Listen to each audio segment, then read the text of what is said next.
Welcome to DRF Harness Studios. I'm Matt Rose. I'm joined today with Greg Reinhart, DRF handicapper extraordinaire. We're going to take a look at some of the weekend races. We got some big races on tap. Yonkers Raceway has 4 big stakes races: Lady Maud, Hudson Philly Trot, Messenger, and the Yonkers Trot Final, which we will get into in detail. Woodbine Mohawk Park has a big stakes card, notably with the Maple Leaf Trot for 3-year-olds and up, and the Canadian Pacing Derby for age horses. In addition, Sunday, September 1st, Northfield Park has their big Ohio Stakes Super Night. You'll see a little promo that we're showing there. We get free harness IPPs for Northfield Park. Post time is at 6 o'clock, and they have some $300,000 8 finals for 2 and 3-year-olds for the Ohio Breds. You'll notice a $20,000 guarantee at pick 4, races 7-10, first 4 races of the 8 finals, and then $30K for the guaranteed late pick 4. And we also have free PPs available, which will be on the on our DRF Harness website. I believe it's drf.com promo/Northfield, but we have plenty of banners on the website. So definitely check that out.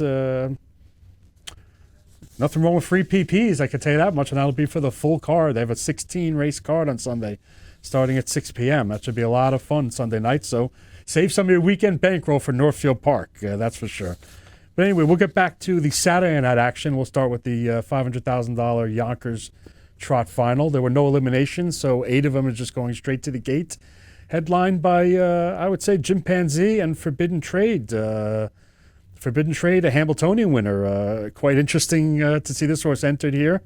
Unfortunately, with the post, might have a little tactical bit of a problem here, but Chimpanzee is a slight 2-to-1 favorite. I suspect that he may go off the post-time favorite. And we have the 2 inside horses were also Hambo finalists, and Ostersea and Soul Strong. So I'm going to give out my selection. I don't think I'm reinventing the wheel here and going out too far, and I'm sure Greg will have something he can chime in with. So without further ado, I got to go to Chimpanzee here. And Greg, I don't know where you're going, but Chimpanzee seems like he has a tactical edge here. Do you agree or not? Yeah, he really drew well. I think Brian Sears can pretty much do whatever he wants to. He can drop him in and go to the lead. He can take him back. He has plenty of options from that nice post 4. I'm going to try to beat both of them with Soul Strong. I liked both of his races in the Hambletonian. He was trip compromised in the first heat. He was post compromised in the second heat.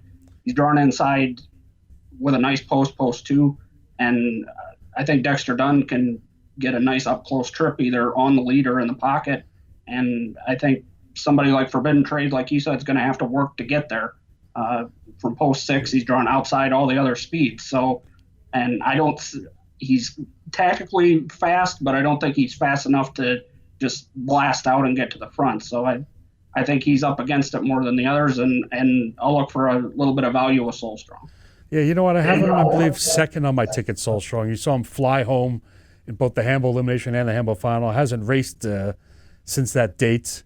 And as we look at a clip of the Hambletonian final, which I'm sure many of our viewers have seen multiple times here, you see Forbidden Trade gapping a little bit second over Green Shoe, who there's no surprise that he's not trying the half-mile track. Looks like he's going to roll by them all, but for Forbidden Trade digs in under the whip here and gets the job done at Healthy Mutual. And you see Chimpanzee coming on with plenty of late trot also from too far back, and Forbidden Trade digging in and gutting it out. But like we mentioned, he's only had, I believe, 1 half-mile experience, I think, in 1 race where he raced okay up in Canada. This is, you can't fault the form, you can't fault the connections for taking a shot and entering him here. But, yeah, I mean, he just might be trip dependent here. I don't know, he might be in for a long mile if Bob McClure tries to leave with him. And if Chimpanzee can get away with a quick early lead, that just might put Forbidden Trade in a tough spot. I'm with you on Soul Strong. I have him underneath. I'm obviously going to use Forbidden Trade on my tickets. Ostersea, I've always kind of been a fan of his. He's kind of been a touch below these, but he was a Hambo finalist. You can't take that away from him. Really went nowhere. Jimmy Takter was driving. He kind of got hung mid-pack and kind of clogged the flow a little bit. But Chimpanzee's a slight favorite. I expect him to go off the favorite here with the tactical edge. I hate to chalk it up, but he's got to be my top pick here. Yeah, one other horse I would mention is Living on the Dash, who might be able to get on the ticket. He's kind of the best sire stake horse in the non-chimpanzee division. All he basically has done lately is win races, so he's in kind of a spot where he can probably get a good trip for Marcus Miller, too. Yeah, you know what? He showed a win at Yonkers in a sire stakes race, a couple wins at Yonkers in a sire stakes race. And he was on that card last week at Batavia where they had sire stakes where, he cruised on the front end at 1-5, and Chimpanzee was in another division and was 1-20. I think there was a minus win pool in that race, something you don't see every day. But Marcus Miller took care of business on the front end. Obviously gets along well with this horse, going for 4 straight. Certainly would not be a shock by any stretch of the imagination. I think he definitely deserves consideration, maybe minor consideration on top if you're looking for a price. Definitely the second, third, and fourth spots. But I'm going to stick with Chimpanzee. I hope he's not too over bet.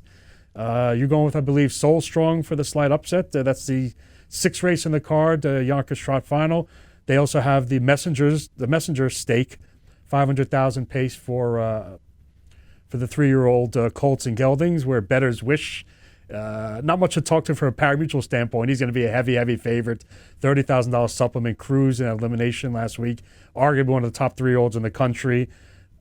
Draws the rail for the Messenger Final and will be a heavy favorite to take that. So that's race 7 on the card. You have 4 big stakes races at Yonkers, but those are not the only stakes events on the Saturday night card.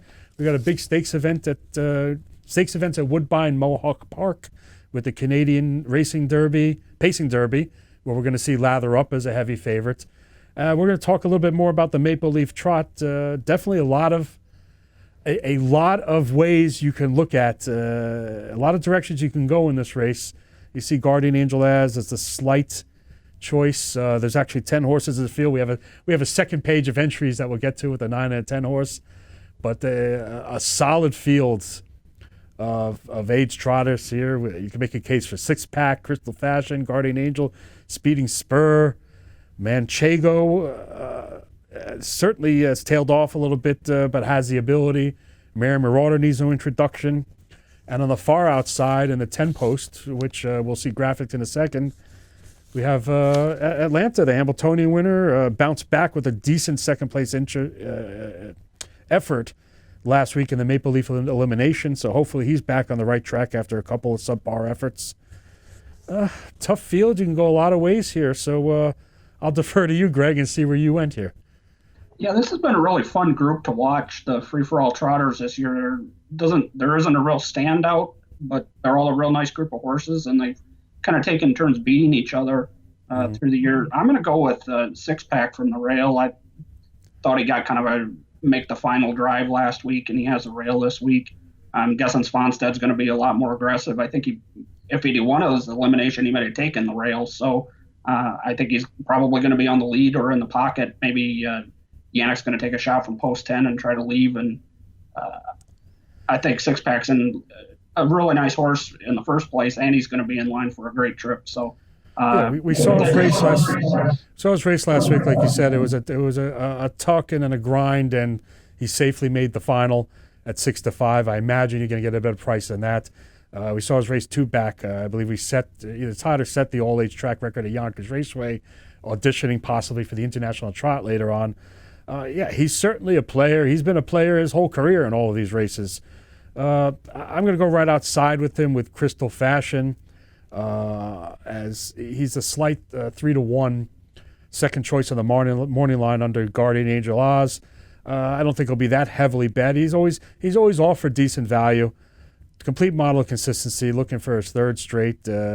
Dave Miller obviously fits him perfectly. He's got some tactical options from this inside post.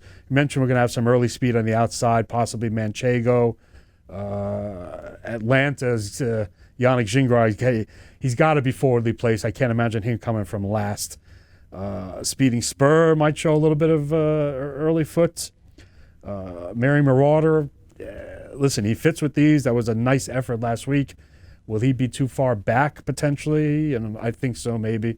But I just think Crystal Fashion with Dave Miller, there's no heavy favorite in this race, so it's not like I'm taking a stand with a big chalk. I just like he's coming into this race in top form, good post. Like I said, Dave Miller gets away perfectly with him. He'll be my top pick. I'm definitely using 6-pack underneath. Guardian Angel Oz is also hard to ignore, closing in on 400,000 this year. Speeding Spur might be an interesting price. Manchego, he had those 2 big efforts at the Meadowlands. Trouble trip at Tioga, but then bounced back with an okay effort last week to make the final. So besides 6-pack, anyone else? Any sneakies you got underneath? Yeah, Speeding Spur, I would say, for similar reasons, a 6-pack, I thought he was driven to make the final basically in his elimination. And Jody Jamieson is really good in these finals at Woodbine Mohawk Park. He often takes advantage when he gets opportunities on horses for Grand Circuit type connections, and certainly fits the bill. Yeah, I mean, he's listed as juicy 10-1 morning line. He would definitely be no shock. There'd be no shock. I mean, you can make a case for 6 or 7 of these on top. It should be a great betting race. I hope I don't get to too short of a price on Crystal Fashion. You're definitely going to get a better price than the 6-5 we saw last week in the elimination with 6-pack. That's the Maple Leaf Trot Final, one of a handful of stakes races. Canadian Pacing Derby Pacing Derby. I keep saying that wrong. For the age paces, we're going to see Lather Up and see if he can continue his dominance. All in all, it's a great weekend of betting. Great stakes races at Yonkers Raceway, great stakes races at Mohawk Park. Sunday, we mentioned in Northfield with their Super Night of Racing special Sunday night card.